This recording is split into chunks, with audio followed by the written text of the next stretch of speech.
ஆட்சியில இருக்கின்ற பொழுது இவர்களுடைய விவசாயிகளுடைய அழுத்தங்களால் கோரிக்கைகளை செய்து கொடுக்க வேண்டும் என்பது ஏன் செய்து கொடுத்து விட்டு போக வேண்டியதானே. ஆனால் அந்த உரிமை மின்சாரத்தை பெறுவதற்கு பல காலங்கள் காத்திருக்க வேண்டியதாக நிறைவேறி இருக்கிறது. அந்த கோரிக்கைகளை நிறைவேற்றுவதற்கு அவருடைய கொள்கை சார்ந்த கொள்கை படிப்பான அந்த கோரிக்கைகளை தொகுத்துத்தான் இன்றளவும் அந்த தமிழக விவசாயிகள் பாதுகாப்பு சங்கம் ஐயா சண்முக சுந்தரம் ஐயா அவர்களுடைய வழியிலும், வழக்கறிஞர் ஈசன் முருகசாமி அவர்கள் வழியிலும், முத்து விஸ்வநாதன் ஐயா அவர்களுடைய வழியிலும் நாம் முன்னெடுத்து செல்கிறோம். அந்த மகான் இருந்திருந்தால் அரசியலை அவசியம் மாற்றி இருப்பார், உரிய தொகுதிகளை எம்எல்ஏக்களை படித்திருப்பார், உள்ளே சென்றிருப்பார்கள். ஆனால் இருந்தாலும் சம்பாதனையோடு இருக்க வேண்டும். சம்பாதிக்கிற வழி தெரியாதவர்கள் தான். பல கோரிக்கைகளை பல வல்லமைகளோடு இருந்த அந்த ஒரு இரும்பு மனிதர் என்று அழைக்கப்பட்டவர். எத்தனை பேருக்கு உங்களுக்கு அதெல்லாம் கருத்து தெரியல.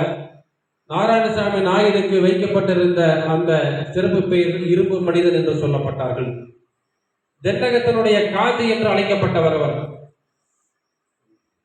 தென்னகத்தின் காந்தி என்று வருகின்ற பொழுது மகாத்மா காந்தியினுடைய சுதந்திர போராட்டத்துக்கு பிறகு ஒரு வல்லமையான ஒரு இயக்கத்தை, மக்களுடைய எழுச்சியை பட்டி தொட்டியெல்லாம் புகுத்தி கூட்டத்திற்கு தலைமை ஏற்றிருக்கின்ற தமிழக விவசாயிகள் பாதுகாப்பு சங்கத்தின் மாநில தலைவர் சண்முக சுந்தரம் அவர்களுக்கும், முன்னிலை வகித்துக் கொண்டிருக்கின்ற திருப்பூர் மாநகர மாவட்டம் மற்றும் உழவர் சந்தை அணியினுடைய மாநில ஒருங்கிணைப்பாளர், திருப்பூர் மேற்கு மாவட்டத்தினுடைய செயலாளராக இருக்கக்கூடிய ரமேஷ் என்கின்ற ராமசாமி அவர்களுக்கும், திருப்பூர் மேற்கு மாவட்ட செயலாளராக இருந்து இப்பொழுது கோயில்பண்ணை அணியினுடைய மாநில ஒருங்கிணைப்பாளராக இருக்கக்கூடிய ஏபிடி மகாலிங்கம் அவர்களுக்கும், பொங்கலூர் ஒன்றியத்தினுடைய முன்னாள் செயலாளராக இருந்து இப்ப மாவட்ட அமைப்பு செயலாளர் இருக்கின்ற பெருந்துளவு மகாலிங்கம் அவர்களுக்கும், திருப்பூர் மேற்கு மாவட்டத்தினுடைய பொருளாளராக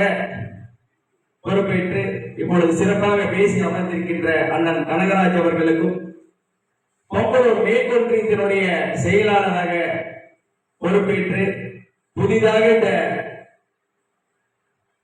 நம்ம கூட இணைத்து இங்க வந்திருக்கின்ற கிருஷ்ணமூர்த்தி அவர்களுக்கும், தமிழ் தேசிய கூட்டமைப்பினுடைய ஒருங்கிணைப்பாளர் புலவர் திருக்குமரன் அவர்களுக்கும், இங்கே நமக்கெல்லாம் தொகுத்து வழங்கிக் கொண்டிருக்கின்ற கிழக்கு மாவட்டத்தினுடைய கொள்கை பரப்பு செயலாளர் குப்புசாமி மாமா அவர்களுக்கும், இங்கே வரவேற்புரையாற்றி அமர்ந்திருக்கின்ற இந்த பகுதியினுடைய முன்னாள் கூட்டுறவு செக்ரட்டரியும் இந்த இடத்தை வழங்கி சிறப்பு சேர்த்திருக்கின்ற மாமா நடராஜ்